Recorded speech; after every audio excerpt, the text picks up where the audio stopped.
Now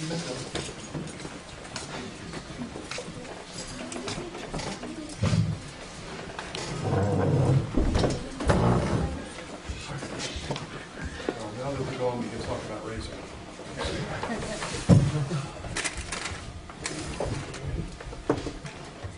There's a verse, Matthew chapter 19. I find it really amazing that in the midst of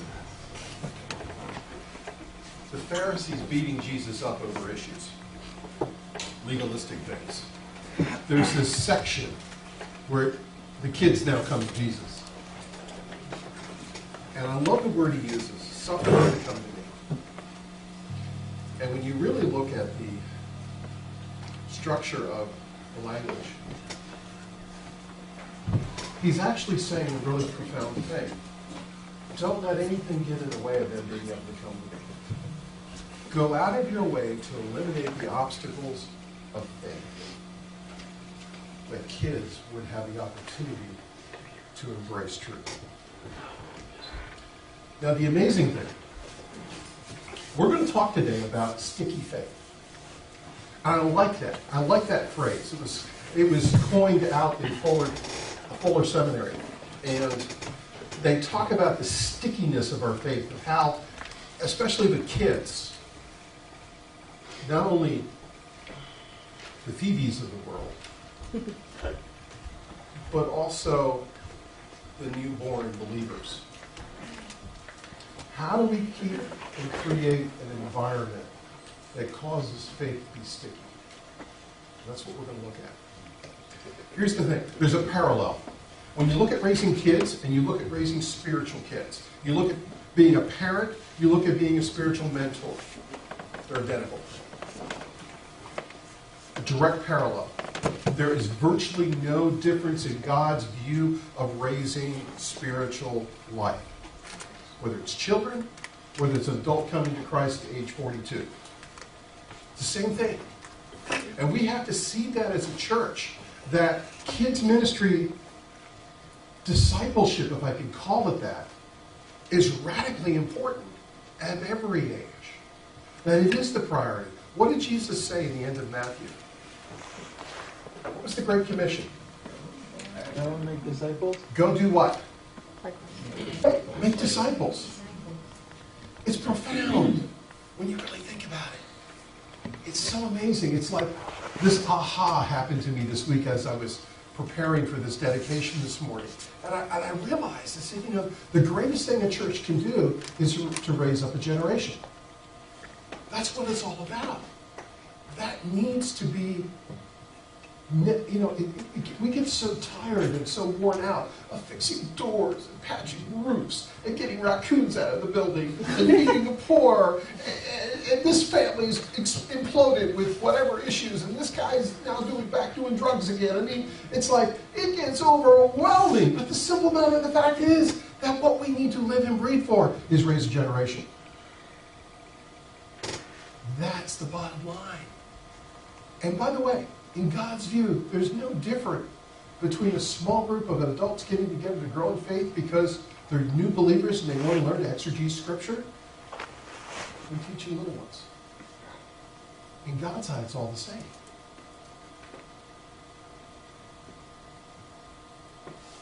We saw in Deuteronomy chapter 6 a very interesting thing this morning. I'm going to read it to you again, because this is at the heart of this. Hear, O Israel. Again, he's not talking to moms and dads here. He's talking to the entire nation. So I'm going to take some liberties in reading this. And I want you to hear this, because this is how God views this.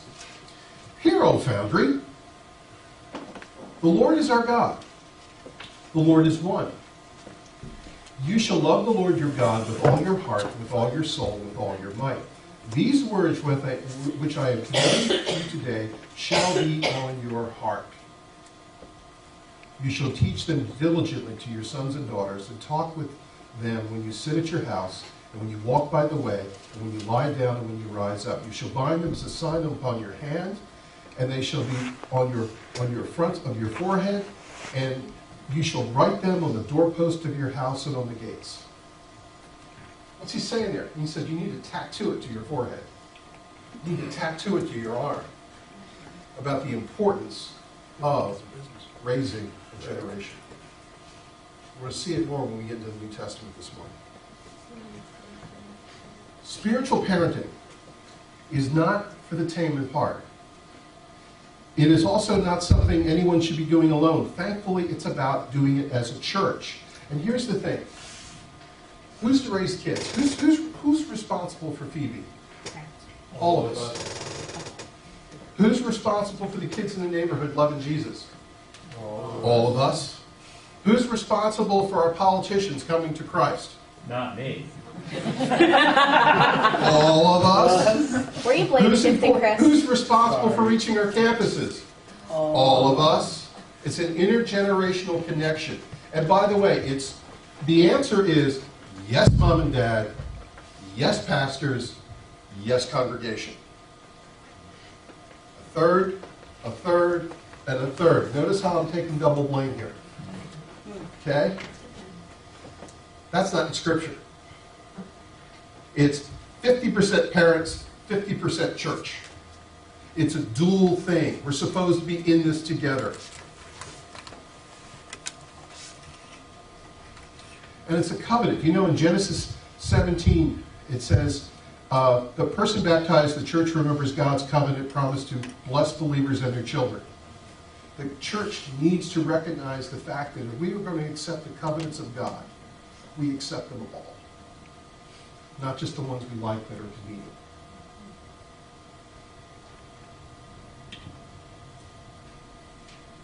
John's gospel language in his Gospels talks about this rebirth, identifies Christians primarily as a part of God's spiritual family. Jesus describes the church as a family bond that overrides genetic allegiances. He also presents the church as a surrogate family for those who have lost earthly relatives. The language of the church as a family is used consistently throughout the New Testament. God is the Father. We are all His adopted children. And we are to think of each other as brothers and sisters and moms and dads and aunts and uncles and children. Although we often try to impose business models on the church or attempt to even manage it, according to the Bible, it is less like a family the church feels, the less of a church it is. We're a family. I feel more like a dad than I do as a pastor most days, because I'm teaching people how to live.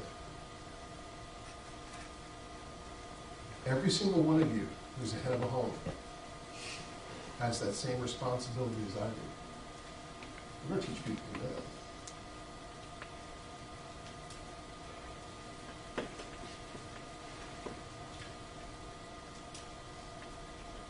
There's a lot of spiritual orphans that we need to be adopting. We need to prioritize our relationships in the church as we have a chance of retaining our young people. Listen, we are a next generational church. We started as that. We are going to be that. We are not going to look like any other church there is in Philadelphia, unless there's one other one. There's H2O in Pittsburgh. They're a lot like us. Okay? There's not a lot of churches that are so dedicated to next-gen ministry. So much so that kids ministry is going to be a part of the adult ministry. College ministry is going to be a part of the adult ministry. Youth ministry is going to be a part of the adult ministry. We have this integration going on between all the different intergenerational groups. It makes us unique. We're not programmatic where we're saying, babysitting's over here. Because the moment we do that, we become like everybody else. Here are 5 steps I want to give you. I got a couple things like this today I'm giving you, but we're going to start with 5 steps. Here are 5 steps that we must take in raising both our spiritual children and our physical children. 1, offer hospitality. Have you noticed when you read the Gospels that we eat a lot? Have you noticed that everywhere you turn in the Gospels, they were getting together for brunch and hanging out and doing a fire pit? Jesus, in one of his most pressing moments to Peter, where they're discussing his call, is over a barbecue. Hospitality has to be a priority in this church. Coffee matters. Good coffee matters. Just saying. You know? Breaking bread matters. And we have to learn how to do good hospitality. Because people need to be affirmed and welcomed and loved. And around those gathering spots, the water coolers of the world, the coffee pots of the world, is where discipleship is going to be happening. Second thing.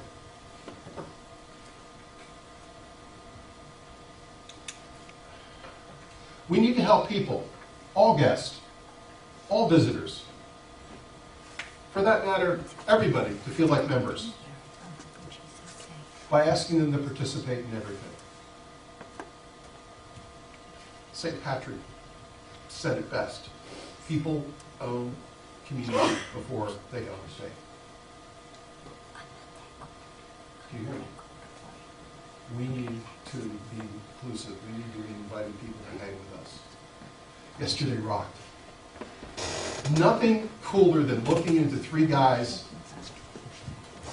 guys. Look, I found a word! And see their little eyes light up. Look, he now has a friend. Broken in half. You know? We had 14 little wanderers here yesterday. Now, mind you, planting seeds, we assign each bed to a team leader, a dad. Read the instructions. We have a grid, we have a map, we know what's supposed to be planted where. It'll be a miracle when we get here 4 months from now and see actually what comes up. Because apparently some guys say, hey, I have too much of this. Let me put it over here. I'm like, no, don't do that. Anyway, but seeing little guys with little claw hammers going out and digging and, saying, no, keep the dirt, soil in the bed. We're not,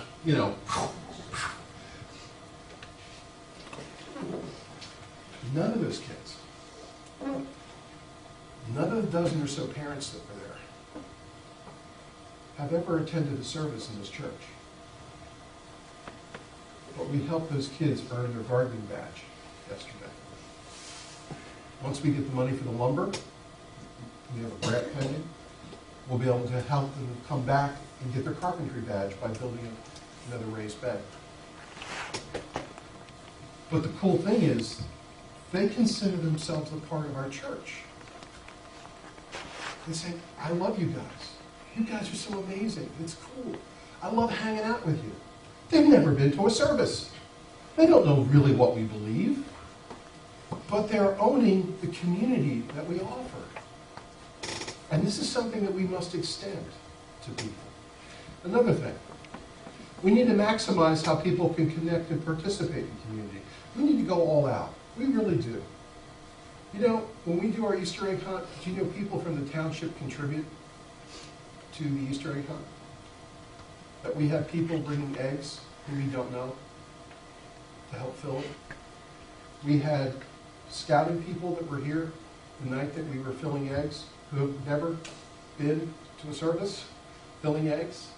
We had people that showed up buying the baskets for the kids to win who have never been to our church. We have people in our community that every single thing I post on Facebook, which scares me to death when I'm about to say this, they repost to hundreds and thousands of other people because they like what we're doing. You need to maximize that.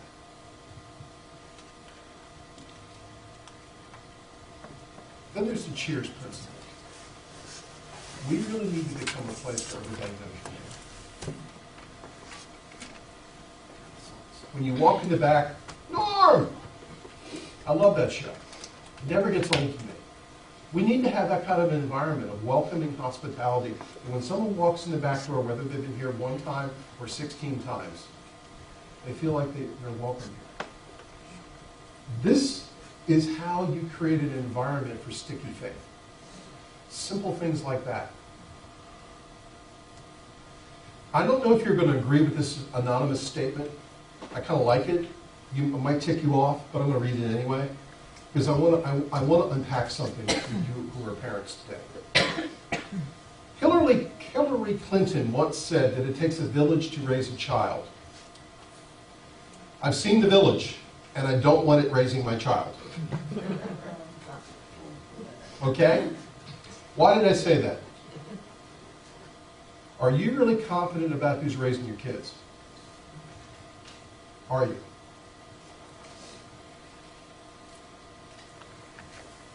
I want you to think about that.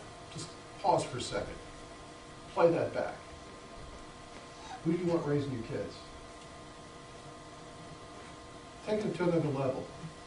Who do you want raising your spiritual kids? Take it to a different level. You've had 85 cups of coffee with Joe. You've suffered through Joe going through a divorce and getting remarried. You suffered through Joe being a crackhead and now he's straight. You take Joe to meetings. You've helped him buy groceries. You've gone through all this with Joe, and now Joe has heard this radio preacher who's a wackadoodle, and he's buying in on their $35 a month tape plan, listening to all the nonsense of this garbage that this. How does that make you feel? He's your spiritual offspring. He's your baby. He's your son in the Lord. I had one of those experiences where Jim and Ellen Tate, dear friends of mine, Jimmy's now in his 70s. When I was in my late 20s and Jimmy was in his 40s, we led Jim and Ellen to Christ. Do you know what it's like being the age of some of his children? Because they had 6 kids between them. That my wife and I, which was a little older, so she wasn't quite in the same category as me, because he had a son my age, we're discipling them. They were our spiritual offspring. I cared about the guy. We went everywhere together.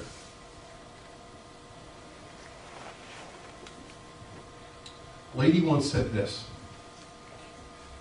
how important is the church body raising our kids? Think about that. How important is it for the church to raise your kids? The answer is yes. Here's some verses. Hebrews 10, 24 and 25. And let us consider how to stimulate one another to love and good deeds, not forsaking our own assembling together as a habit of some is, but encouraging one another, and all the more you will see the day drawing near. Speaking of the body, Acts chapter 2. Now all who were believed were together. They had all things in common, and sold their possessions and goods, and divided them amongst themselves, and as anyone who had need. So continuing daily in one accord in the temple, and breaking bread from house to house, they ate their food with gladness and simplicity of heart, praising God, and having favor with all people. And the Lord added to the church daily as those who would be saved. Hebrews tells us of the gathering of believers is a place of encouragement. Acts tells us the believers of the first church were in one accord, in complete unity. And it's critical to realize the fact that the reason one would connect to the body of believers is to grow personally in faith is the same reason we should consider the church to be important in helping us raise our kids. Now, here's the problem. We're an American church. We're in an American culture. The rest of the world doesn't act the way we do in America. And the rest of the world thinks we're crazy. We're in a community that is multicultural.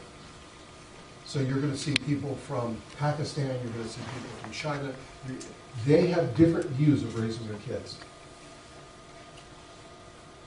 In American churches, we have this attitude that there's professional clergy, and that we're going to have age-appropriate ministry, and we're going to dump our kids in youth group, we're going to dump our kids in Sunday school, and somebody over here is going to help professionally speak into my kid's life.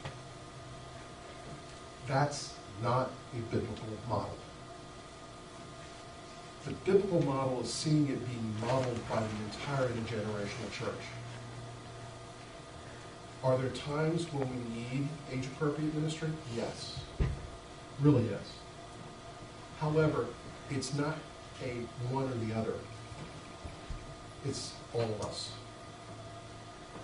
When you look at these two passages, there was an intergenerational ministry. One of the reasons why college kids love the Foundry is because they get a grandma away from home. Do you hear that? Most churches relegate single adulthood to a single service. And you have a whole bunch of people who are peers raising each other. Who, it's like the blind leading the blind in some areas. We need the interjection of the different ages together. And if we divide everybody up and compartmentalize everybody, we won't have that give or take that we need. But you see, it's also house to house. For you who lead homes, the challenge is, are you also having a spiritual meal once a week with your kids? Are you bringing in people at the table? That's what they were doing in Acts. They said they broke bread from house to house. You know what they did? They went to temple, they had their meeting there, and they go eat together. You know, they went to Sonic. Instead of the drive-thru, they got their burgers, and the lady in the roller skates came out and brought it down, and they're sitting there eating. And they're talking about Jesus stuff. And you have grandma there, and you have little kids there, and you have your friend Joe there, and you're hanging out all together, and you're talking about Jesus stuff. That's what they did. You see, you need both. If you want to develop spiritual children as well as your own children, you need to have that dynamic. If you ask my kids, we rarely eat alone. There's always somebody there. There's always somebody else at our table. We really practice that as a family. That's how discipleship is formed. And we as a church need to practice that. We need to open up our homes, open up our tables, as well as open up our programming at the church to make everybody feel welcome. So here's how the church will benefit families. 1, kids ministry as well as personal mentorship supports godly discipleship. The church was never meant to be the exclusive faith teacher of children. Instead, God's plan was for the two institutions, church and families, to work in harmony together as a partner. 2nd,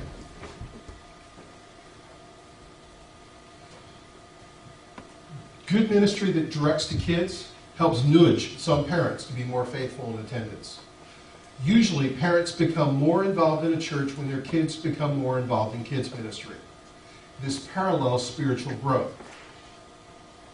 People are going to be more faithful to attending church if the people that are mentoring them are faithful in attending church.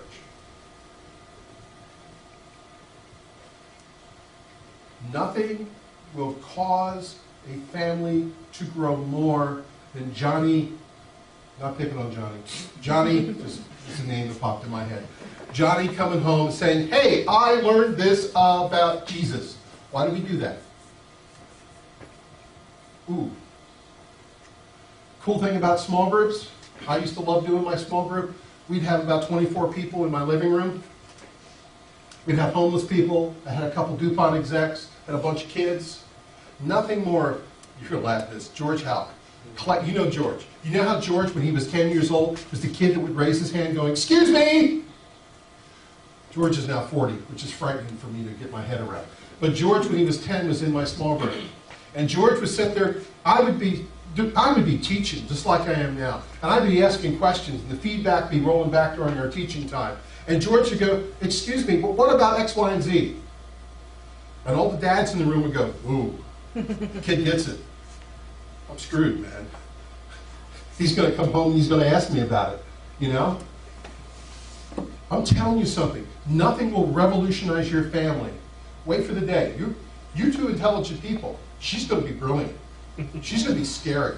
She's going to come home and she's going to ask questions and you're going, I better figure that one out. It drives your faith. What happens parallel with this with someone that you've led to Christ and you're discipling them? They're going to come going, what about this? It is classic being a campus minister. I'm at Widener, I'm at Cabrini, I'm somewhere. Somebody walks in and asks me a hard question about something that 30 years ago we covered for 10 minutes in seminary. And I'm like, whoa, what? You know, good question. Can I get a week to research that and come back at you? You see, those type of questions, whether you're a little one coming in the door from Sunday school or your friend sitting at your fire pit asking you about something he's reading in Scripture, it's going to drive you in your faith to go deeper. That's where excellent discipleship happens. Another one.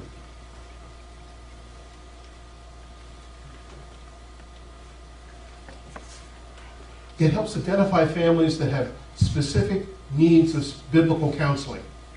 Often working with kids, you're going to discover deeper problems or issues at home that need biblical counseling. Dave Baldwin, old friend of mine, he's now home in heaven. He had an awesome office. He would do his counseling sitting on his horse saddle. It was really cool. He was a really eclectic, kind of weird kind of dude, but I loved him. He was a dear friend. We had a counselor at our church, a biblical counselor, somebody who was gifted in dealing and professionally trained in dealing with really the hard questions that pastors don't always have answers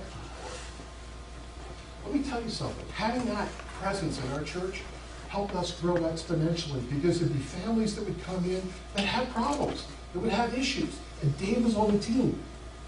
And Dave was saying, hey, come on, Tuesday night, let's get together. I have this support group over here that I'm working with. I can help you. You need that. Kids ministry helps create that bubble where people who are really struggling with issues can get help. It provides families meaningful shared experiences. This is true. When we do our VBS in the garden, we have parents that plug in to the garden program at the same time that the kids are growing up. This is why kids ministry is so important. Sticky faith.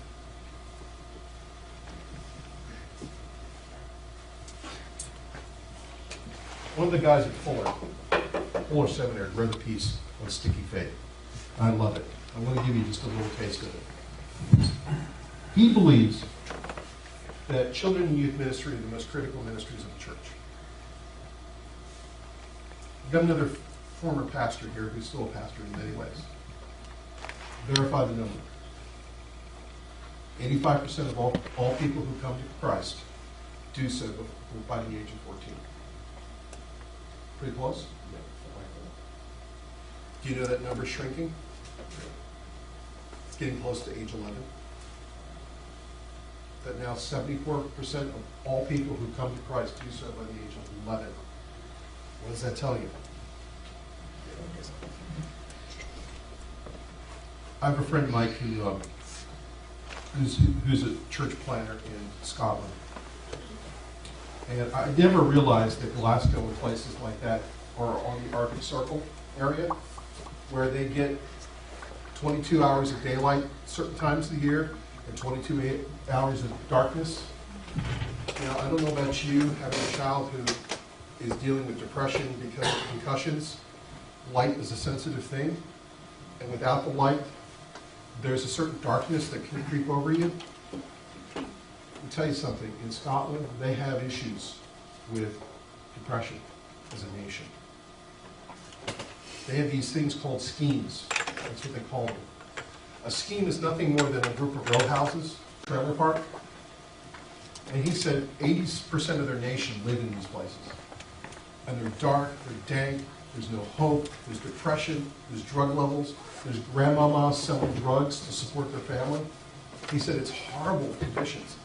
He said they decided after 18 years of doing this that the only hope of changing Scotland, to reach Scotland for Christ, is to solely and wholly focus on everybody under 30.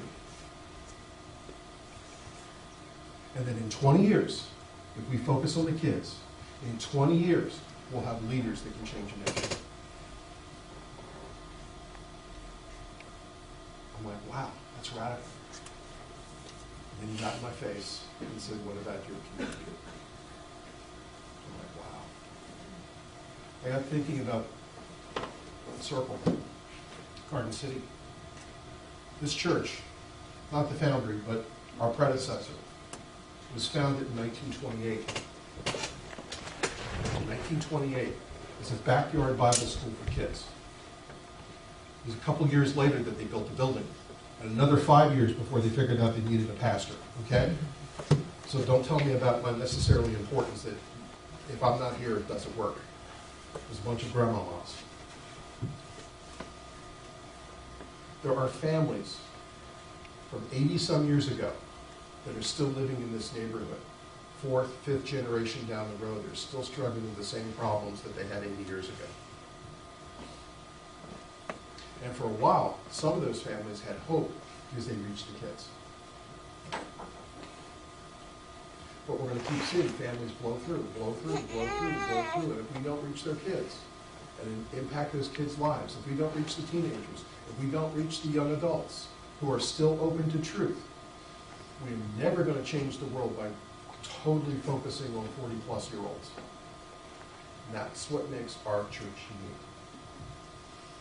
We started out as collecting a bunch of disgruntled 20-year-olds who were to hear with what faith was in their lives. We can't forget our roots. We can never allow ourselves. Because you see, the stickiness of faith grabs a hold of you, totally grabs a hold of you as a young person. I came to Christ in my teenage years, and it stuck to me passionately, and I've never been the same. We need to keep that environment healthy and growing. So there's some things I want to hit you with this morning. As you can see, we had a whole bunch of little ones here today. Legally, we can't have teenagers teaching kids. Church Mutual says that we cannot have two people from the same family in rooms with kids alone. Because if one is in sin, one might cover for the other. It's very prudent when you think about it. My wife's doing kids ministry. Most of y'all aren't interested in doing kids ministry. When you have a kid, you will, by the way. So here's the thing I want to ask. And this is between you and God.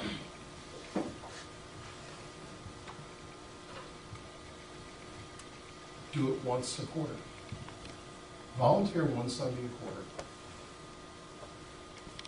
She has to have somebody else in the room with her while she's doing it. We need a rotation. Just one person a week. There's enough of us in the room that we can go 14, 15 weeks without repeating. But we need help if we're going to reach our kids. Because, by the way, if we don't provide something for kids, parents aren't going to stay. It's the fact. It's a cycle that we've had suffered through now for 4 years. And I'm growing weary. That people don't care. We've dedicated a child to faith. What's going to happen when lovely little Phoebe becomes 6 or 7 years old and there's nothing here for her? What's the parents going to do? And they're active leaders in our church. We're stubborn. We're sticking around. I'm just trying to stress a point here. For us to be healthy, we have to do both ends. We have to support those. And it can't really legally be a teenager in the room with my wife. It has to be two adults. It's just the laws. And we're sort of handcuffed. And I'm not saying that we need to have Bozo the Clown in the big truck and we have all this lights and sounds. We just need two people in it. Let's see what God does with that, you know? Let's allow God to incubate this thing. Second thing.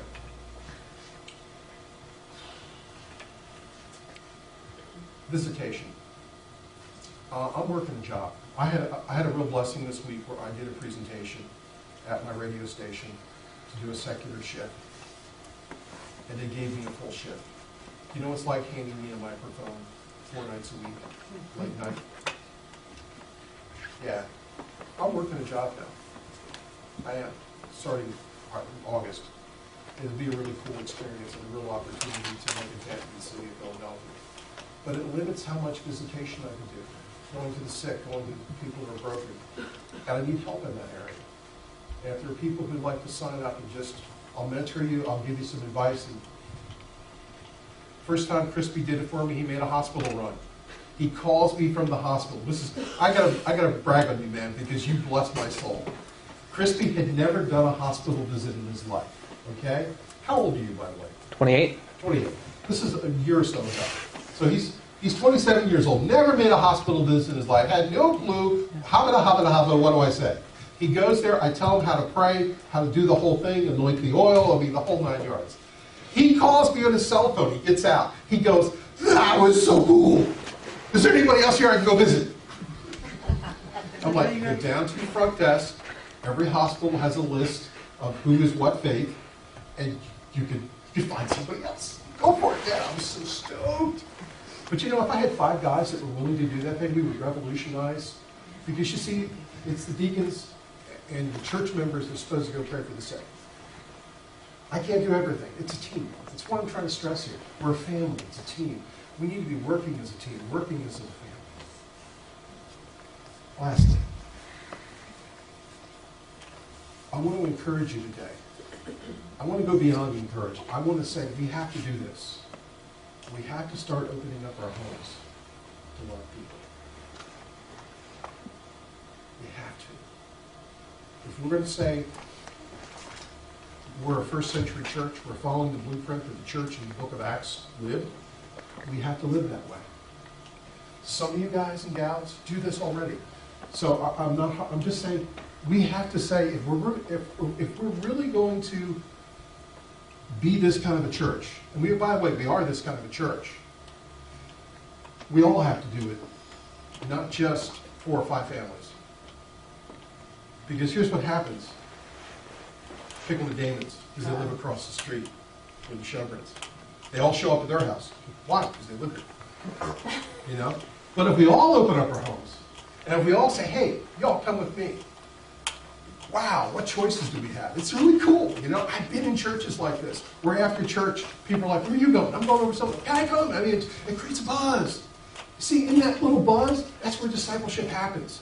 That where mano a mano, iron sharpeneth iron, where you hang out, you build each other up, you encourage each other, you share the faith, and guess what? You have friends. It's a sweet thing. So there are 3 things I want to ask of the church today. Because we made a commitment today as a church to help them raise Stevie. And in order to do that, we have to do those 3 things. Because we won't have enough muscle to meet the needs. Because, by the way, we're doing another one of these in about a month. There's a pattern here, okay? I've been doing this a while. When 1, you get 2. Then 2, you get 3. You know, people are having kids. You're having support for raising the generation. I love you guys. I truly do. I'm going to have a sign-up sheet. Jeff, there's a tear-off. There's a tablet back there. Would you write down kids? Another column for visits. The whole thing you guys can figure out. But if you want to be a part of either one of those, see Jeff after church and sign up. I really encourage you. Please do that. We will make a difference. We will, it's just going to improve the environment so that faith is, I want to help you guys grow. I truly, I don't want you to feel like you're doing it alone. I really do. Anyway, what we pray is the band comes up. That was a version.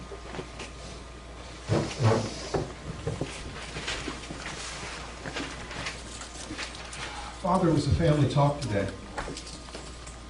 And I want to thank you for this message because it encouraged my heart. It truly helped me understand our DNA as a church. Father, this commitment that we've made to raise Stevie, and I pray that every single one of us that are members of the family take it seriously. That we're here, we're in this together. We're a squadron of wingmen. We're going to fly alongside of people and encourage them and build them up in faith. Help us, Father, to realize that we're all responsible for kids, that we're all responsible for helping each other see our friends come to Christ and grow in faith. That we're all responsible to build each other up in our faith. That we're here together as a community of faith. Lord, help us to unpack that over the next few weeks, to incubate, to grow in our hearts, our levels of commitment that we need to be there for each other.